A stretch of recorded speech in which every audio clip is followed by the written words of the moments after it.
We have a new moon in Aquarius coming up on January 29th in 2 days from right now. And then that Aquarius's ruler, Uranus, stations direct in Taurus the next day on January 30th.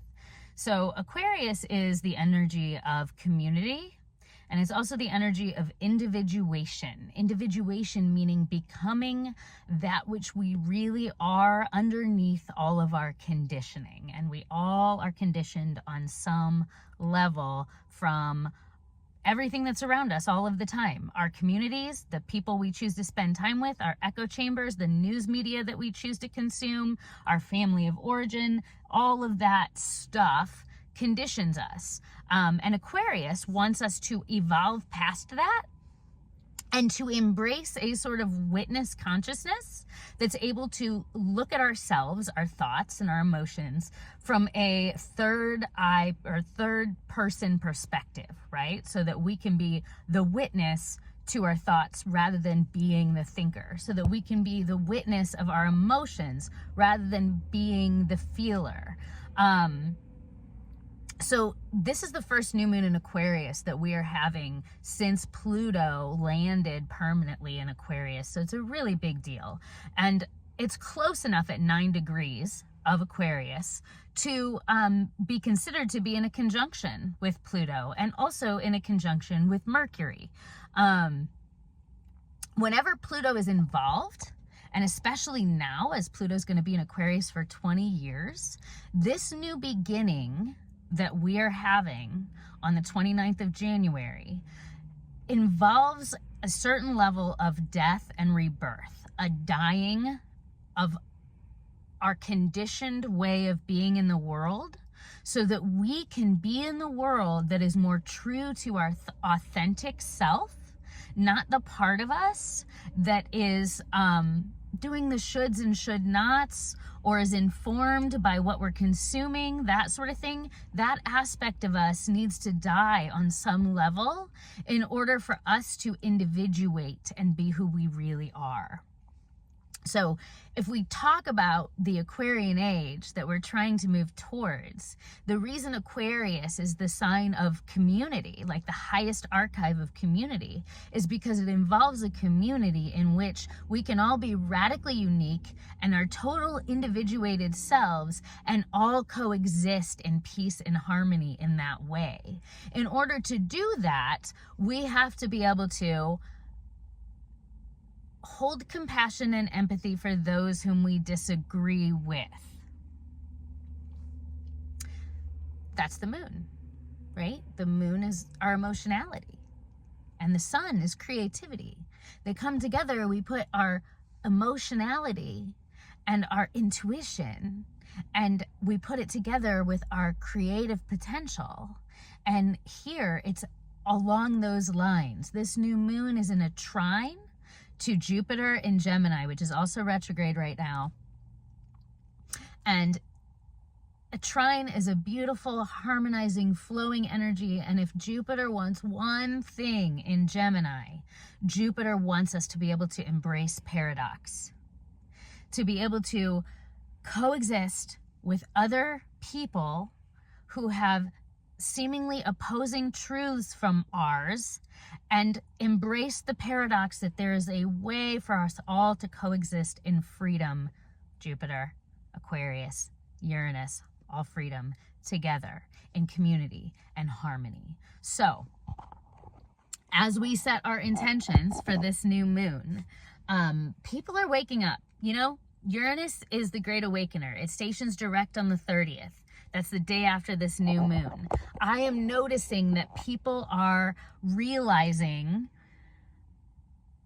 that they are being shocked awake to how they've been kind of in somewhat of a slumber of following the news media, following the news cycle, having their minds, their thoughts. Aquarius is air, Gemini is air, that's thoughts, consumed by, and then our nervous systems, also Gemini and Aquarius, consumed by this roller coaster that also does condition us. So Aquarius stations direct on the 30th. Uranus stations direct on the 30th. It rules this new moon. Set your intentions around being purely unique. Diversity, diversity in our communities is so important. So if there is, and my favorite analogy here is soil health. So with Pluto and Aquarius, we are going to see the shadow side, the underbelly. That's Pluto.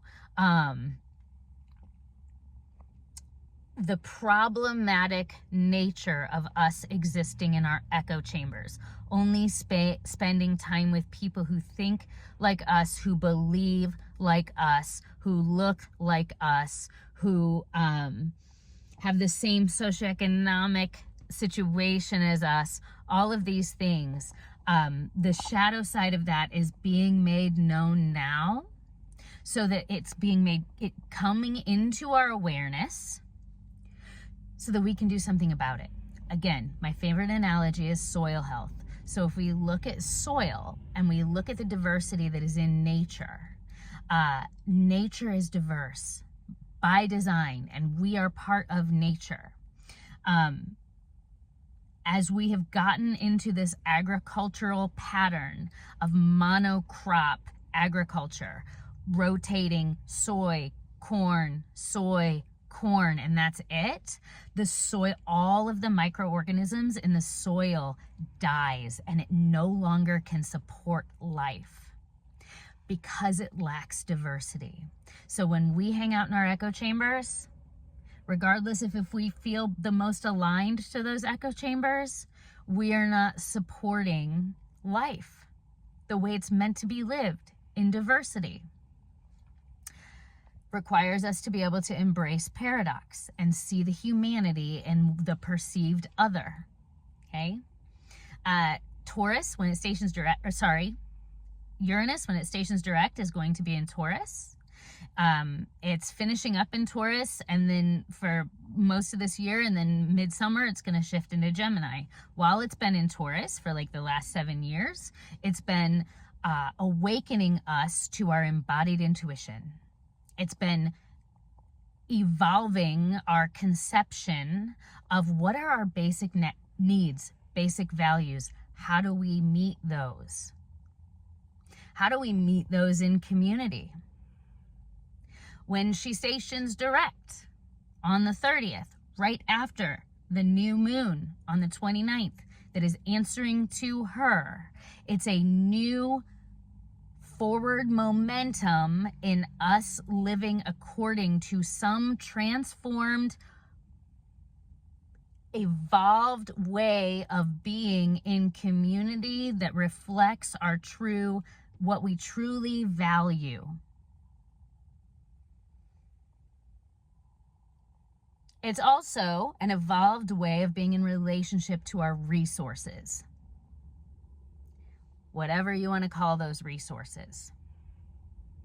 Money, anything that we consume, anything that supports us, food, water, all of those things.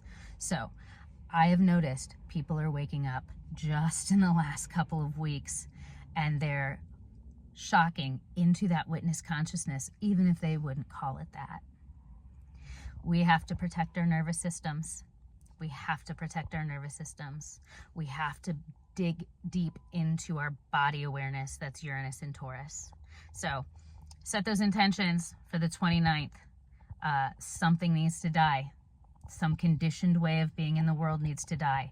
What is your conditioned way of being in the world that needs to die, so that something new can come through, so that you can be more true to yourself, to who you really are deep down, and bring that back in support of the whole community, not just the echo chambers.